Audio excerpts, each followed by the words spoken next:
আসসালামু আলাইকুম সুপ্রিয় দর্শক, স্বাগত জানাচ্ছি প্যান ভিশন টিভির নিয়মিত আয়োজন সমসাময়িক অনুষ্ঠানে। আজকে আমাদের আলোচনার বিষয় বাচিক শিল্প সেকাল একাল। আজকে বাচিক শিল্প নিয়ে কথা বলার জন্য আমাদের স্টুডিওতে উপস্থিত আছেন বিশিষ্ট নাট্য ও চলচ্চিত্র অভিনেতা এবং আমাদের দেশের জনপ্রিয় বাচন শিল্পী জনাব আনোয়ার শাহী সাহেব। স্বাগত জানাচ্ছি প্যান ভিশন স্টুডিওতে। আপনাকে শুভেচ্ছা।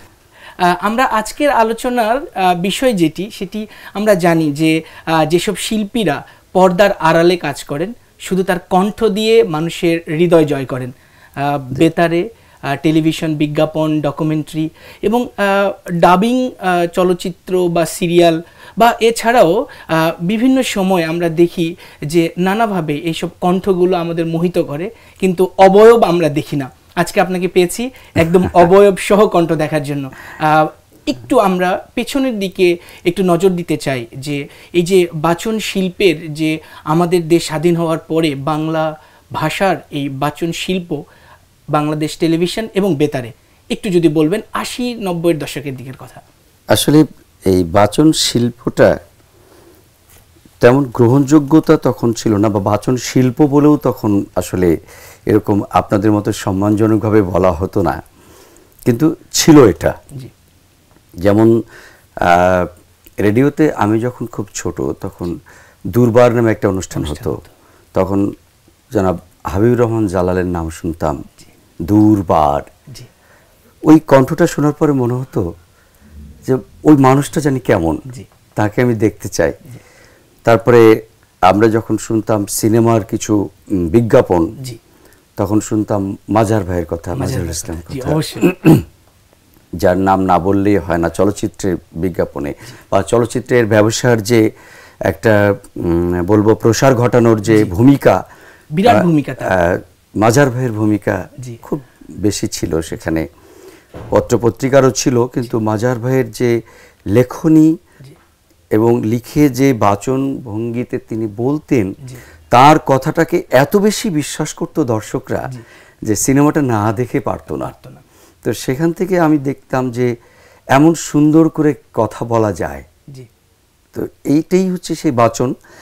তখন বিজ্ঞাপনের ক্ষেত্রে আমি বলবো যে যদি আপনি সঙ্গীত বিষয়ক কোনো বিজ্ঞাপন হয়, যে সঙ্গীত দিয়ে হচ্ছে, গান দিয়ে হচ্ছে, জিঙ্গেল বেজ যদি কোনো বিজ্ঞাপন হয়, সেখানে আমি বলবো যে আমি ছোট তখন হয়তো 5-6-এ পড়ি, সে সময় দেখেছি যে পরিবার পরিকল্পনার একটা গান ছিল, আহা মায়া কি যে মায়া। এই গানটির জন্য আমাকে বিজ্ঞাপন মনে হতো না, মনে হতো একটি গান শুনছি, খুব মধুর কণ্ঠের একটি গান শুনছি। তো সেই শিল্পীকে কিন্তু আমরা দেখিনি, অন্যজন অভিনয় করেছেন, একজন চলচ্চিত্র নায়িকা অভিনয় করেছেন সেখানে। তো এরকম পেছনে কাজ করা অনেক গুণী মানুষ সেই সময় থেকেই, আমরা যখন ছোট তখন থেকেই দেখেছি। তবে আমার ভাবনা ছিল না যে আসলে আমিও এই বাচন শিল্পী হব বা এরকম একটা সুযোগ পাবো, বা এই বিখ্যাত প্রখ্যাত লোকদের কাছাকাছি এসে তাদের পাশে দাঁড়িয়ে তাদের সাথে এক মাইকে কাজ করতে পারবো, এটা ভাবিনি কখনো। তবে এই শিল্পটা আমার ভালো লাগতো। যেমন ধরেন রেডিও কথা যদি বলি, আমি আরও অনেক আমি দেখতাম যে হেনা কবির আপা ছিলেন, দুপুরবেলা একটা রেডিওর উপস্থাপনা করতেন রেডিওতে, গানের ডালি। গানের ডালি। তো ওই আপার কথাটার মধ্যে আমার কাছে মনে হচ্ছে আর কোনো কথা মিলতো না, এত সুন্দর উনি একটা নিজস্বতা রেখেছিলেন। এই নিজস্বতাটাকে নিয়ে অন্যান্য যখন, এটা তো হচ্ছে একটা উপস্থাপনার ক্ষেত্রে আমি বলছি, আবার এই মাজার ভাই কিন্তু ডাবিং করতেন, চলচ্চিত্রে ডাবিং ছিল তখনও। সে তখন থেকে আমি এসে দেখেছি মাজার ভাই ডাবিং করেছেন, ক্যারেক্টার করেছেন, অভিনয় করেছেন, আবার অন্যের ক্যারেক্টারে ডাবিং করেছেন। এই সব মিলিয়ে আবার যদি আমি বাংলাদেশ টেলিভিশনের ক্ষেত্রে যাই, সেখানেও দেখেছি যে আমরা ছোটবেলায় বাংলায় বুঝতাম না যে আসলে এটা বাংলা না ইংরেজি, এত সুন্দর করে মেলানো কণ্ঠে এবং চরিত্রের সঙ্গে এত সুন্দর অ্যাক্টিং করে ওই ক্যারেক্টারটাকে ধারণ করে অ্যাক্টিং করা, মানে অন্যের ইমোশন, অন্যের অ্যাকশন সব কিছুকে নিজের মধ্যে ধারণ করে যখন এই ওনারা বলতেন আমরা বুঝতাম না, আমরা মনে করতাম যে ওরাই বাংলা বলছে। বিশেষ করে বিটিভিতে যেসব অনুবাদ, যেসব সিরিয়াল এবং চলচ্চিত্র, ইংরেজি চলচ্চিত্র, ইংরেজি সিরিয়াল হতো, আসলে তখন আমরা বুঝতাম না যে এগুলো আসলে বাংলাদেশে এইভাবে বাচন শিল্পীরা তাদের অন্তরের মধ্যে এটাকে নিয়ে করেছেন। যেমন আমি যদি বলি, আমি পেয়েছি রাইসুল ইসলাম আসাদ ভাইকে, আমরা ইরানি কালচারাল সেন্টারেও তখন কাজ করতাম। একটা বড় মানে একটা বড় কাজ করেছে ইরান কালচারাল সেন্টার, যে ইরানি চলচ্চিত্রগুলো বাংলাদেশের দর্শকের কাছে তুলে ধরেছেন। তো সেখানে আমি দেখেছি শিক্ষণীয় বিষয় ছিল প্রচুর। আমাদের ইরানি কালচার যে শুধু তা না, আমাদের নবী রাসূলের বিভিন্ন জীবনীও আমরা ডাবিং করেছি। তো ওটা যে শুধু বিনোদন ছিল তা কিন্তু না, অনেক শিক্ষণীয় ছিল। একটি বিষয় আমি বলবো, সেটি হচ্ছে যে বেতারে যখন যেসব বাচন শিল্পীরা কাজ করছেন, একটি তো ব্যাপারই যে বেতার শিল্পী যারা কাজ করছেন তারা মনে প্রাণেই এটুকুন জানেন যে আমাকে পর্দায় দেখা যাচ্ছে না। আবার টিভিতে যখন কাজ করছে, বিদেশি সিরিয়ালে কিংবা কোনো ডকুমেন্টারিতে ভয়েস দিচ্ছে, যখন কথা বলছে, তখনও কিন্তু তার মাথায় আছে যে সে একটি অন্যের চরিত্রে কথা বলছে বা একটি দৃশ্য দেখানো হচ্ছে, তার পেছন দিয়ে তার শব্দগুলো যাচ্ছে। সবচেয়ে মজার ব্যাপার হচ্ছে যে বাংলা চলচ্চিত্রে, এটা গোটা পৃথিবীর সব চলচ্চিত্রেই এই নিয়মটি রয়েছে যে নায়ক নায়িকা বা বিভিন্ন চরিত্রে যারা অভিনয় করেন, এইসব চরিত্রের অভিনেতা বা অভিনেত্রীদের কণ্ঠেও আবার বাচন শিল্পী আলাদা করে নির্বাচন করে তাদের কণ্ঠ নেওয়া হয়। সেক্ষেত্রে আপনি নিশ্চয়ই এরকম অনেক চলচ্চিত্রে কণ্ঠ দিয়েছেন, অনেকের কণ্ঠে, মানে তখন অনুভূতিটা কেমন হয় আসলে? আবার অনেক সময় এরকম দেখা যায়, আমরা অনেক নায়ক বা নায়িকাকে চিনি যাদের কণ্ঠ কোনোদিনই চলচ্চিত্রে শোনা যায় না, নিজেরটা যায় না, অন্যেরটা যায়, কিন্তু যখন তাকে আমরা পর্দায় দেখি তখন মনে হয় যে না, এটি তার কণ্ঠ। এই যে অনুভূতিটা, এটি কেমন লাগে? আসলে এইটা হচ্ছে যে একটু আগে আমি বললাম যে ওই ক্যারেক্টারটার অ্যাকশন, রিয়াকশন, ইমোশন, ভালোবাসা, সব কিছুকে নিজের করে আপন করে নিয়ে ওই ক্যারেক্টারটাকে ধারণ করতে হয়। ধারণ করে নিয়ে অন্যের ইমোশনের মধ্যে আমার ইমোশনটাকে বসাতে হয় তার মতো করে। তো এটা আমি আপনারা যখন বাচন শিল্পী, এই যে বাচিক বিষয়টা, এই সম্মানটা দেওয়ার জন্য আমরা নিজেদেরকে সম্মানিতই মনে করি। যে এটা যে প্রথম দিকে অনেক কঠিনই হয়, কাজটা অনেক কঠিন, এবং যখন করতে করতে কাজটা সহজ হয়ে যায় তখন আমরা মনে করি, তখন আর কিছু মনে হয় না। প্রথম মনে হয় হিংসা জাগে ভেতরে, যে আমি ওই শিল্পীর কণ্ঠে আমার জানা শেখা একটা কণ্ঠ, তার কণ্ঠের মধ্যে দিয়ে তাকে আমি সারা দেশে 5 কোটি 10 কোটি 15 কোটি 16 কোটি দর্শকের কাছে জনপ্রিয় করছি, অথচ সেখানে টাইটেল প্লেটে আমাদের কোনো নামটাও নেই, মানে ডাবিং শিল্পী হিসেবেও নামটা নাই। এরকম মনে মনে খুব কষ্ট পেতাম প্রথম দিকে। পরে মনে করলাম যে আসলে নিয়মটাই বোধহয় এরকম। এজন্য আছে না যে মেনে নেওয়ার বিষয়, পেশার কারণে মেনে নিলাম। আর একটা বিষয় থাকে নেসেসিটি নোজ নো ল, প্রয়োজনও অনেক সময় আইনকে।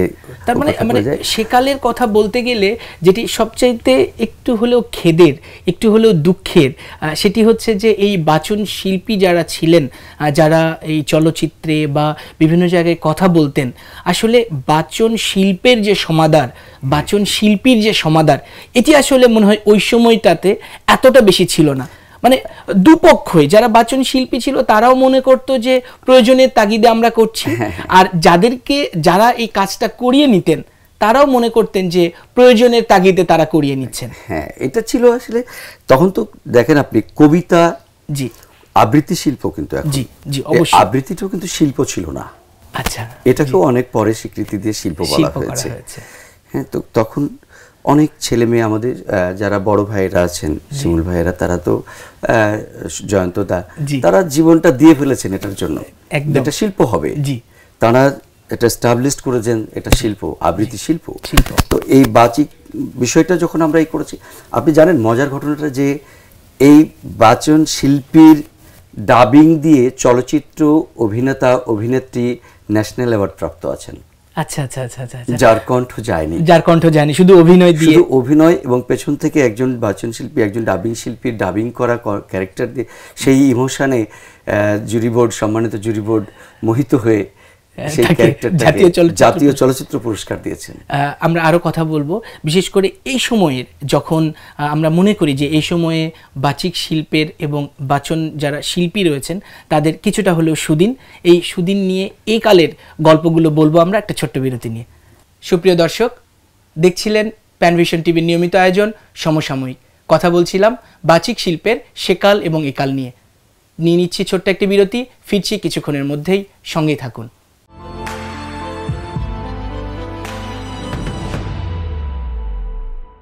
সুপ্রিয় দর্শক, দেখছিলেন প্যানভিশন টিভির নিয়মিত আয়োজন সমসাময়িক।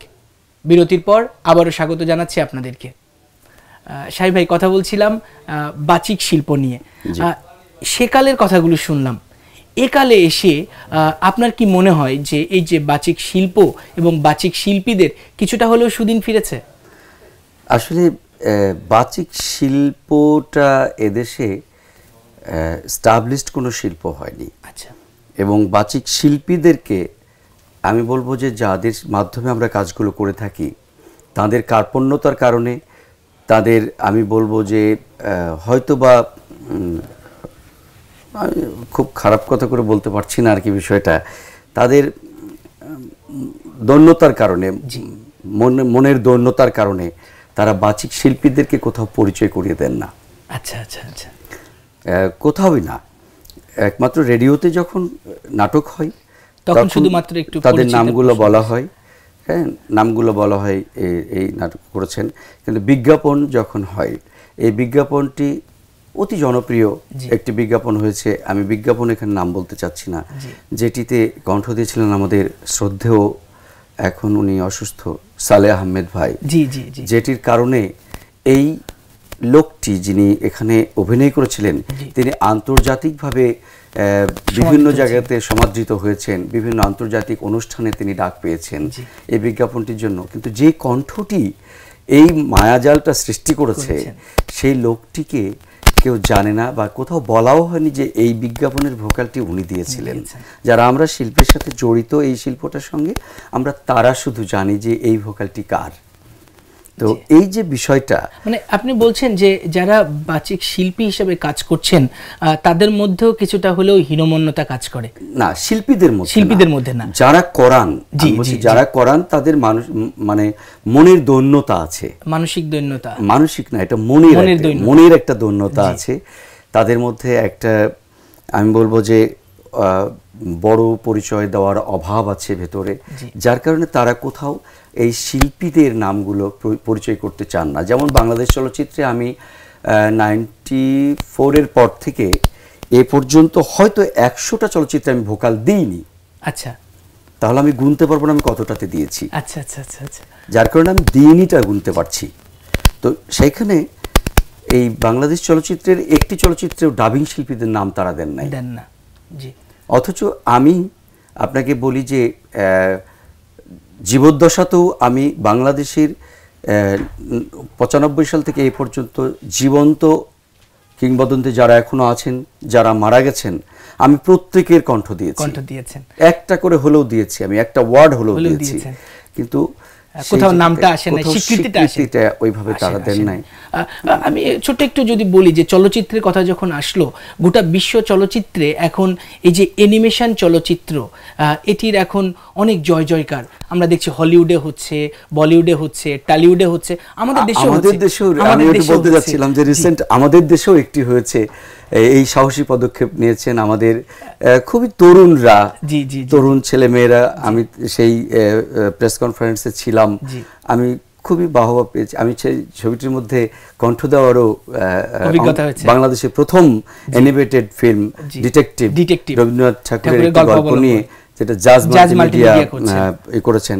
সেখানে আমি এই প্রথম অ্যানিমেটেড চলচ্চিত্রে কণ্ঠ দেওয়ার, মানে আমি সেই বিষয়ে বলছিলাম যে জাজ মাল্টিমিডিয়াকে আমরা সাধুবাদ জানাই যে তারা এই উদ্যোগটা নিয়েছেন, এবং আমাদের দেশে আরো হবে।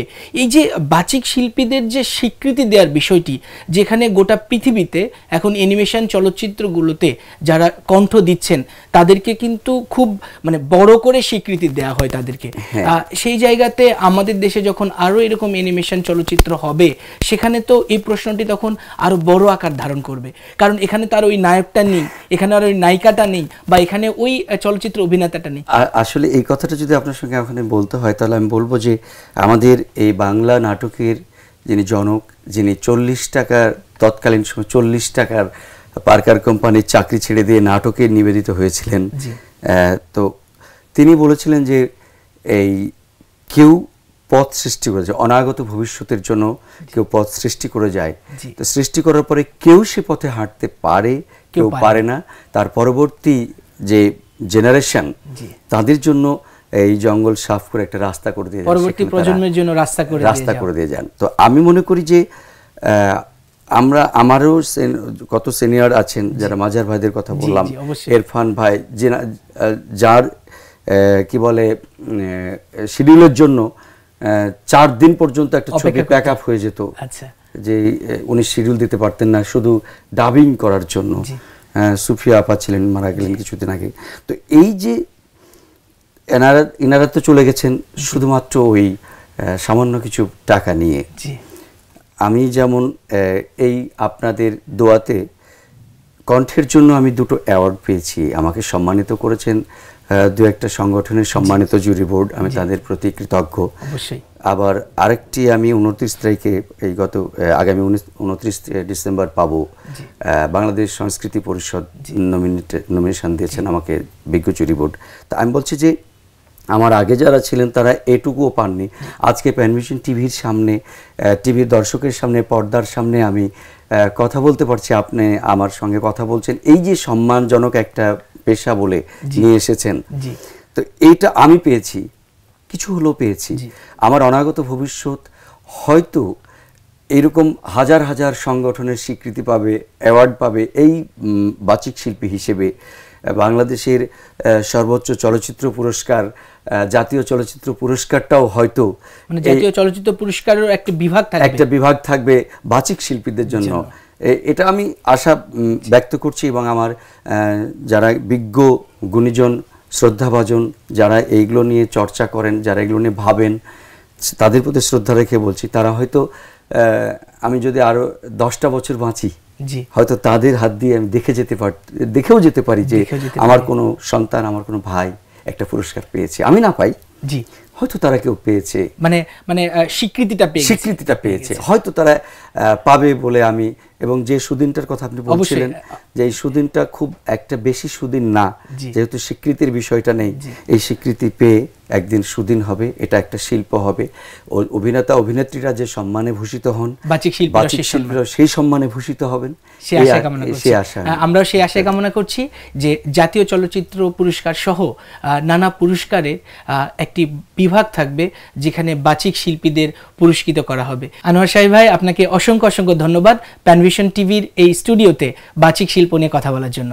ধন্যবাদ আপনাকেও, ধন্যবাদ প্যানভিশন টিভিকে, ধন্যবাদ প্যানভিশন টিভির সকল কলাকুশলীকে এবং দর্শকদের যারা এই প্যানভিশন টিভিকে দেখছেন, এবং আরও বেশি বেশি বন্ধুদের দেখতে বলবেন, সকলকে আমি ধন্যবাদ জানাই। এবং বিশেষ করে বাচিক শিল্পীদের সম্মান দেওয়ার জন্য আমি প্যানভিশন টিভিকে আবার আন্তরিকভাবে ধন্যবাদ জানাই। সুপ্রিয় দর্শক, দেখছিলেন প্যানভিশন টিভির নিয়মিত আয়োজন সমসাময়িক, কথা বলছিলাম বাচিক শিল্প নিয়ে। আজকে আমাদের মাঝে উপস্থিত ছিলেন বিশিষ্ট বাচিক শিল্পী আনোয়ার শাহী। আমরা আশা করব জাতীয় চলচ্চিত্র সহ সকল ক্ষেত্রে বাচিক শিল্পীরা তাদের যথাযথ স্বীকৃতি এবং মর্যাদা পাবে। দর্শক সকলকে ধন্যবাদ জানিয়ে শেষ করছি আজকের অনুষ্ঠান। আমাদের সঙ্গে থাকুন। আসসালামু আলাইকুম।